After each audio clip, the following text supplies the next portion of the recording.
Concerning news from Spain today, I'm taking you to the Canary Islands today, to Tenerife. That's a volcanic island in Spain that is part of this group of islands that are forming the Canary Islands. And there has been a massive earthquake swarm of 500 earthquakes at the volcano Mount Teide. And basically, Tenerife is a volcano. The whole island is a volcano. I've been there. If you drive around on the island, you've got the lava beds everywhere. It looks volcanic rocks everywhere. It's not that it looks like a greenish grassy island sort of thing. You are very well aware that this island is a volcano, has a volcanic origin, and it is still active. You can drive up to Mount Teide and you see like steam coming out. It's hot. Sometimes they're cooking stuff there on the hot steam. So you're very well aware that this thing is active, but how active is it? The original name of Tenerife is believed that it comes from the Guanches, that are the indigenous people of the island, and their language, basically it says Teniru. That is a term that basically translates to snow-capped mountain, and that is Mount Teide. That is this massive volcano. The highest elevation of Tenerife, that is the Pico del Teide, the Mount Teide, at a height of 3,718 meters. That is really something. So the whole island of Tenerife is the emerged part of a large pyramid-based volcanic pile. And remember, it's an island, so that volcanic pile rises from 3,000 meters deep up to 3,718 meters at the highest point. So since we have that massive earthquake swarm there, what is the threat? What if this volcano erupts? And that, the prognosis for that is not really good. And that's why we need to speak about this today. So what scientists are saying that if the volcano erupts, huge chunks of the island will be thrown into the sea. So one professor is saying that a potential buildup of groundwater will lead to landslides in the event of a volcanic eruption. So what he is saying, and that sounds really scary, the whole northwestern side of the island of Tenerife might fall into the sea. And maybe you have seen my video that I have just previously released about a massive 300 feet, a 100 meter high tsunami wave that will happen in Norway in a fjord, and it will bury down villages. So because a mountain is splitting in half, and at any moment basically one half can slide down into the fjord, triggering this tsunami. And it's the same thing here. So what they're saying is they are expecting killer tsunamis if Mount Teide on Tenerife will erupt. So this is something we have to take very serious, and we have to look into this, what's happening with this earthquake swarm that is just happening today. It's not that long ago that there was an eruption happening on Tenerife. That was in 1909. That's when we saw the last eruption. And you have to understand, Mount Teide, its summit is the highest point in whole Spain. It's really high. And also the highest point above the sea level of all the islands in the Atlantic Ocean. So let's have a look at the map of the earthquakes. Then I'll tell you a little bit more about the 1900 eruption and about the last summit eruption that Mount Teide has produced, because there's a difference. But let's have a look at the current situation first. So you see the earthquakes here. Where are they located? They are located right where the summit of the volcano is, and they are basically color divided. So the pink point, that's the last earthquake, and then you can see it here, it's the red These are the ones that are basically a little bit less than 12 hours ago, so the most recent ones. But if it's round, it's less than 1.5 in magnitude. If there is a square, like the blue one that you see in the water there on the eastern side, it's between 1.5 and 2.7. And if you find a triangle somewhere, then it's larger than 2.7. Tenerife is also the largest island on the Canary Island archipelago. It's the largest one. It's a very impressive island. I love to drive around. Interesting beaches, interesting outlooks, and sometimes like a moon landing sort of scenery if you see the volcanic rocks and areas everywhere, especially if you're driving towards Mount Teide. Then it becomes really a little bit more apocalyptic, I would say. Overall, we can say that Tenerife's landscape is basically a complex of overlapping stratovolcanoes ranging from the Miocene to the Quaternary in age. So it's not just one, it's several volcanoes. So let's talk about the largest volcanic complex on the Canary Islands. That is basically Tenerife's northeast trending Cordillera Dorsal Massif that connects the older volcanic regions with the Las Cañadas volcano, and that is what forms that complex.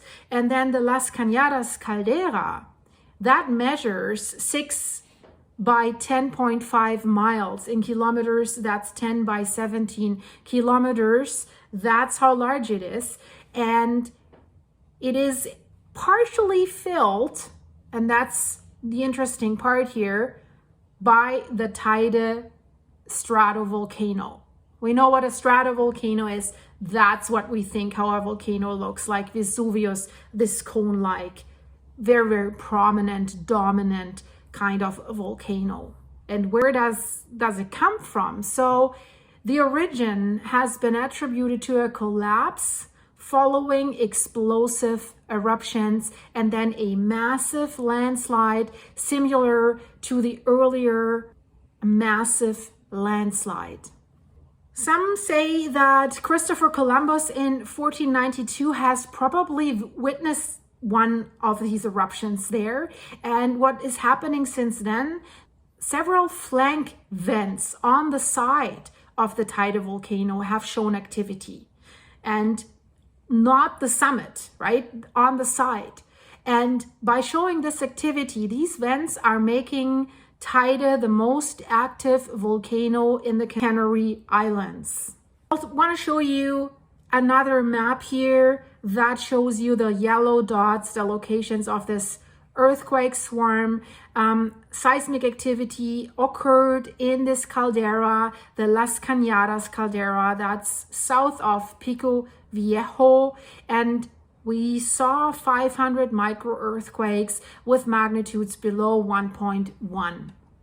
And this is what is considered an anomalous microseismic activity at this Las Cañadas del Teide area.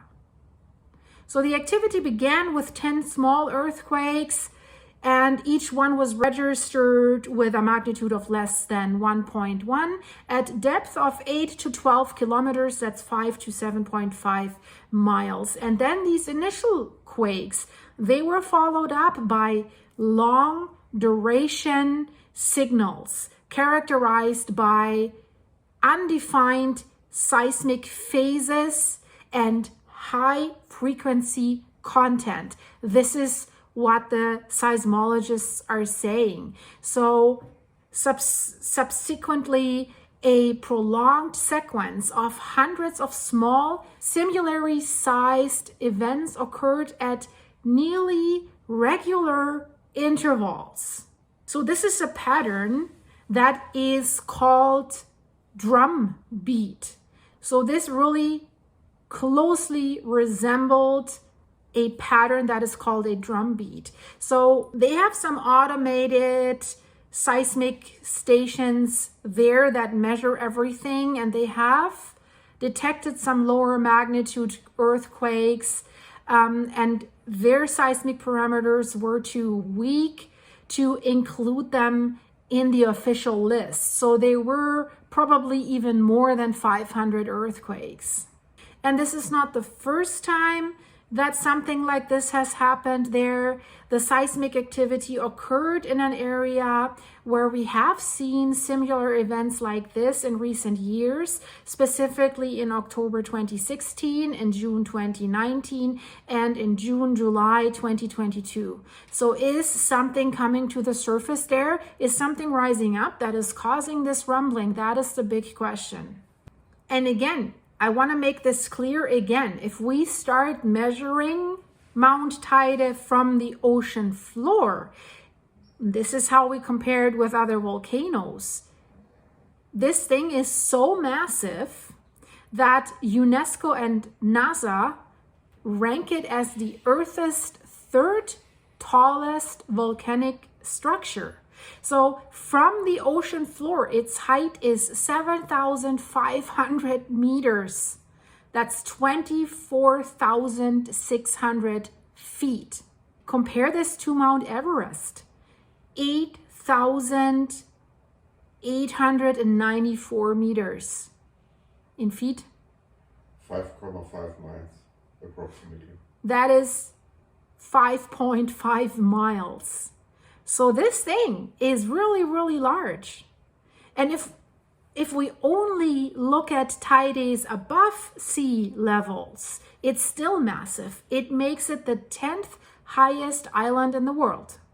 And Teide started forming because of a catastrophic landslide about 170,000 years ago due to volcanic activity that has triggered a landslide. So Teide's base, as mentioned, is situated in the Las Cañadas crater. And that crater is the remains of an older, eroded, and extinct volcano. And that crater is already elevated at a height of 2,190 meters. That's 7,190 feet above sea level. And we have to understand, Mount Teide is considered an active volcano. It's not dormant, it's still active. So Mount Teide and its surroundings make up a national park, the Mount Teide National Park. That's an area that's around 47,000 acres. That's 18,900 hectares. And it was also named a World Heritage Site by UNESCO in 2007. And they call it a natural wonder of Spain, and it's the most visited one in Spain, and the most visited national park in Spain and in Europe. And since 2015, the 8th most visited national park in the world. So Mount Teide National Park has roughly 3 million visitors per year. In 2016, for example, almost 4.1 million visitors. The Las Cañadas caldera was formed about 150,000 years ago. That was quite a massive, large, explosive eruption. Probably on the volcanic explosivity index, it was a 5, and it created that caldera.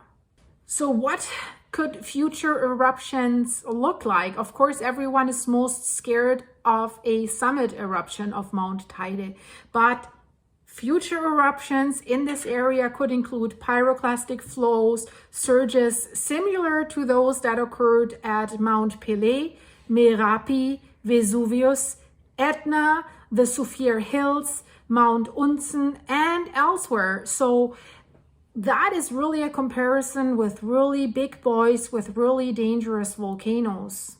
What is a little bit concerning is that Teide is considered structurally unstable, and that's why a landslide is such a big risk.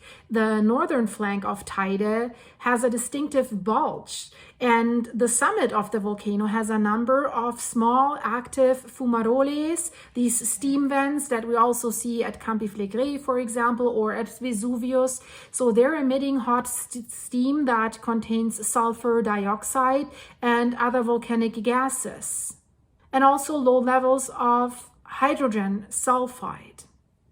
So the 1909 eruption that happened in that area, it was not a summit eruption. It occurred in the El Chiniero vent on the northwestern Santiago Rift. You see this here on the map. The 1909 eruption lasted for about 10 days and ended on November 27th in 1909. Thankfully, the lava flows that came out of there did not reach populated areas at the time. And also, there were no reported casualties or any significant damage. So, and it's important to note that the last eruption was a fissure eruption. And we've seen quite a bit of fissure eruptions lately in Hawaii and in Iceland as well at the Sutnuka crater area. What is great that the 1909 fissure eruption was documented quite well by scientists, also eyewitness records. So that's why the scientists have valuable data and recordings and insights into the volcanic activity of this area and the dynamics especially. That eruption at that time was characterized by a rapid ascent and compositionally discrete magma batch. And that has led to a vigorous, pulsating, strombolian, explosive activity in its early stages. And that activity has resulted in the formation of an approximately 80-meter high cone that has formed. And it came with significant fallout of volcanic material, of like these little stones and ashes all over the northern sector of the island of Tenerife. They say that Tenerife is the most green island of all these islands. So, of course, past eruptions can create fertile ground. So this eruption, after 3 days, the intensity of the explosive events has diminished and it has transitioned to a weaker strombolian activity that contributed a little less to the accumulation of pyroclastic material. So there's a lot of rift activity going on the island of Tenerife, and eruptions like the 1909 eruption basically represent this rift activity that is present on the island, and it poses large hazards to the current population. So you can climb up to the summit of Mount Teide, and it also has a cable car that would take you there. And once you get up there and climb the last little bit, this crater opens up, and then you see the magnitude of this volcanic area that it really is. And then you imagine that some parts of this might collapse and form a landslide. So that is really drastic then. That could change everything. So having such a large earthquake swarm right underneath this whole thing, right? I mean, yeah, nothing has happened in the years before, but definitely something's rumbling and it is active. We cannot forget that. What I would like to add to this is that the Volcanological Institute of the Canary Islands, that is observing all the volcanic activity that's happening there, is attributing the current activity to a pressurization of Tenerife's volcanic hydrothermal system, and that has been ongoing since 2016, because since 2016 we are seeing these earthquake swarms. Well, and where does this pressurization of the hydrothermal system come from? They believe it is the result from the injection of magmatic fluids into the underlying system. they are stressing and they are saying, and hopefully this gives us some kind of relief, that these events, in their opinion, do not increase the short or medium term likelihood of a volcanic eruption. What they're saying is, if these earthquake swarms start to occur weekly, then we should start to be worried. And overall, I mean, it's massive. Since 2016, and especially then since 2017, there have been 118 seismic swarms. So that's quite a lot. Despite this ongoing seismic activity, the scientists there at the Institute estimate the probability of a volcanic eruption on Tenerife within the next 50 years is at roughly 40%. 40%, that is still a significant number, I would say.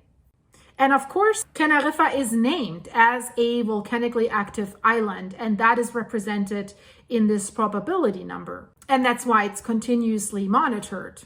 So that was my excursion to Spain. I hope you liked it. If you did, please subscribe, leave this video a like, and check out my latest videos here in the end screen. It's really interesting topics, and it's rumbling everywhere. It's rumbling at Campi Flegrei. We're waiting for the next eruption in Iceland. That's probably going to happen while we're entering the hot phase basically right now, but scientists are estimating that we might have to wait a few more weeks. It could happen around Christmas, who knows, hopefully not. That would be not great for the people who live there. So a lot is going on. Thank you so much for watching. Thank you so much for supporting this channel. Check out the links in the description, become a member of the channel, or check out my Buy Me a Coffee website. Thanks for your support. I'll see you here. I'll see you there.